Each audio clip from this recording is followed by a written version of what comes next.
లేదు. సడన్గా అడ్రస్ లేని బామ్మర్ది ఎగ్దమ్ ఒకటేసారి 1100 కోట్ల కాంట్రాక్ట్ వస్తుంది. అదే ఈ అద్భుతాలు ఎట్లా జరుగుతున్నాయో చెప్తే మిగతా వాళ్ళు కూడా చేస్తారు. అనుముల తిరుపతి రెడ్డి ఇవాళ మొత్తం 4th సిటీ కాదు 4 బ్రదర్ సిటీ అని మాట్లాడుతున్నారు ప్రజలు. రియల్ ఎస్టేట్ కుంభకోణాల గురించి మాట్లాడుతున్నారు. ఇందుకే నేను అనేది ఈ సకుటుంబ సపరివార సమేతంగా ఏ అర్హతలు లేని కుటుంబము, ఏ ఆర్థిక వనరులు లేని కుటుంబం సడన్గా ఒకటేసారి 1000 కోట్ల గురించి మాట్లాడుతుంటే దాని గురించి మేము ప్రశ్నలు సంధిస్తుంటే ఇబ్బంది అవుతుంది రేవంత్ రెడ్డికి. ఏం చేయాలి మరి? మీరు ఏడాదిలో వాళ్ళు 1000 కోట్లకు వెళ్ళారని మీరు అంటున్నారు. 10 ఏళ్లలో మీరు కూడా అలానే కల్వకుంట్ల కుటుంబం కూడా అలా ఎదిగింది అనేది వాళ్ళ విమర్శ. ఎప్పటి నుంచో మా అఫిడవిట్లు అన్ని ఉంటాయి మీకు తెలుసు కదా. ఎన్నికల డొమైన్ లో ఉన్నాయి. ఎన్నికల అఫిడవిట్ లో అన్ని ఇస్తారా ఏ రాజకీయ నాయకుడు అయినా? అఫిడవిట్ లో లేని ఏమని ఉంటే తీసుకోమను రేవంత్ రెడ్డి. నేను వద్దంటున్నాను. అధికారం ఆయన చేతులు ఉంది. పోలీసులు ఆయన ప్రైవేట్ సైన్యం లాగా పనిచేస్తున్నారు. మా వాళ్ళ మీద అడ్డగోలు కేసులు పెడుతున్నారు. అఫిడవిట్లో లేని ఏమైనా దొరకబడితే రేవంత్ రెడ్డికి రాసిస్తాం. ఇంకేం చేయాలి? అంటే కుటుంబం అని మిమ్మల్ని అన్నారు కాబట్టి మీరు రేవంత్ రెడ్డి కుటుంబాన్ని టార్గెట్ చేస్తున్నారు.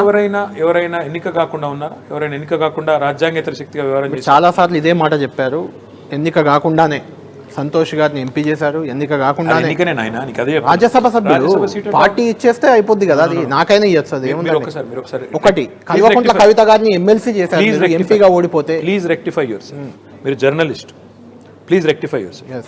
రాజ్యసభ సభ్యుడు ఎమ్మెల్యేల చేత ఎంపిక కాబట్టి ఒకటి వినండి. నెంబర్ 1 ఏకగ్రీవంగా ఎన్నికయ్యాడు సంతోష్.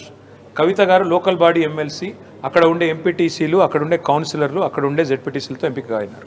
మీరు అక్కడ మీకు మెజారిటీ ఉంది, మీరు ఎవరిని పెట్టినా గెలుస్తారు. మరి అదే కదా బ్రదర్, మెజారిటీ నామినేటెడే కదా. నామినేటెడ్ అంటే మీరు ఇచ్చారు అంతే, పార్టీ ఇచ్చింది.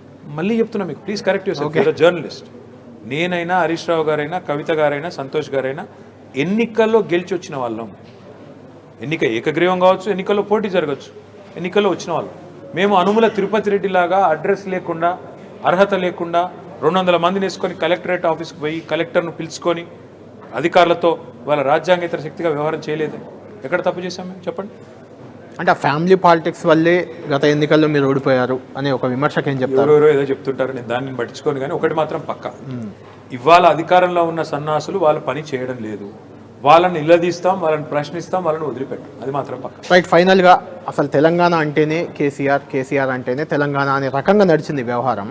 ఎందుకు కేసీఆర్ గారు సైలెంట్ అయిపోయారు? అధికారం పోయిన తర్వాత 2 సార్లు, మొన్న రీసెంట్గా ఒకసారి, అంతకుముందు అసెంబ్లీలో అది కూడా 4 మాటలే మాట్లాడారు. అంతకుముందు ప్రచారం చేశారనుకోండి పార్లమెంట్ ఉద్యమ సమయంలో కూడా ఇదే ప్రశ్న మీడియా పదే అడిగేది.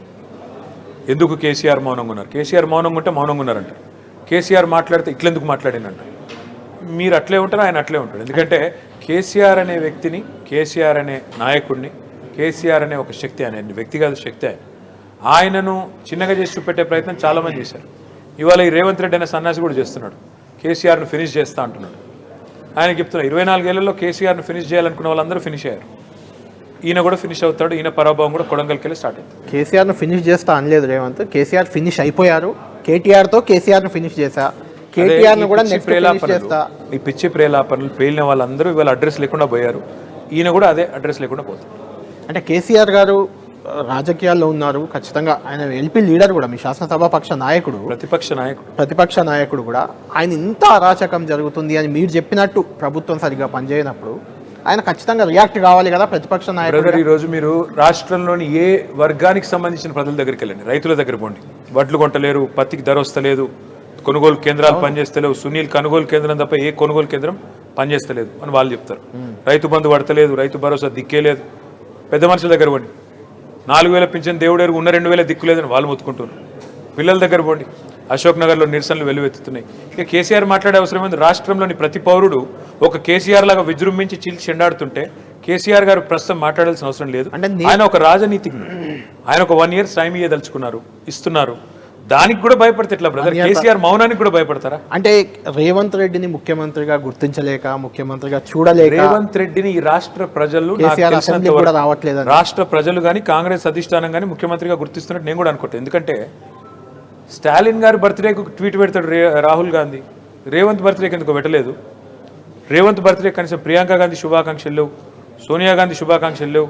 ఏదో తేడా కొడుతుంది. మొత్తానికి వాతావరణం అయితే చక్కగా లేదు, అధిష్టానం పట్టించుకుంటలేదు, ప్రజలు దేక్తలేరు. రైట్. ఫైనల్గా చెప్పండి, కేటీఆర్ గారు అంటే రెడీ అయిపోయారా మీరు అరెస్ట్ అవ్వడానికి, జైలుకి వెళ్ళడానికి? పక్కా అరెస్ట్ అవుతారని కాన్ఫిడెన్స్ ఉందా? మీకు నమ్మకం ఉందా? ఒక్కసారి కాదు, ఇప్పటికి 4 సార్లు 5 సార్లు నా మీద రకరకాల కేసులు, అక్రమ కేసులు ఇరికించే ప్రయత్నాలు చేస్తూ ఉన్నారు. ఒకటి మాత్రం పక్కా, ఈ ముఖ్యమంత్రి ఒక సాడిస్ట్. ఒక శాడిస్ట్ వాడు ఏం చేస్తాడు, తప్పకుండా ఏదో రకంగా పైశాచిక ఆనందం పొందడానికి ప్రయత్నాలు చేస్తూనే ఉంటాడు, నిరంతరం ప్రయత్నాలు చేస్తూనే ఉంటాడు. సో పిచ్చోడి చేతిలో రాయిలాగా తెలంగాణలో పాలన మారిపోయింది. అలాంటప్పుడు అన్నిటికీ సిద్ధంగా ఉండాలి. ఉన్నాను, ఒకసారి కాదు, పేద ప్రజల కోసం, పేద రైతుల కోసం తెలంగాణలో ప్రధాన ప్రతిపక్షంగా, ఆ ప్రతిపక్షానికి కార్యనిర్వాహక అధ్యక్షుడిగా ఒకసారి కాదు ప్రజల కోసం 100 సార్లు జైలుకు పోవడం కూడా సిద్ధం. Right, thank you KTR.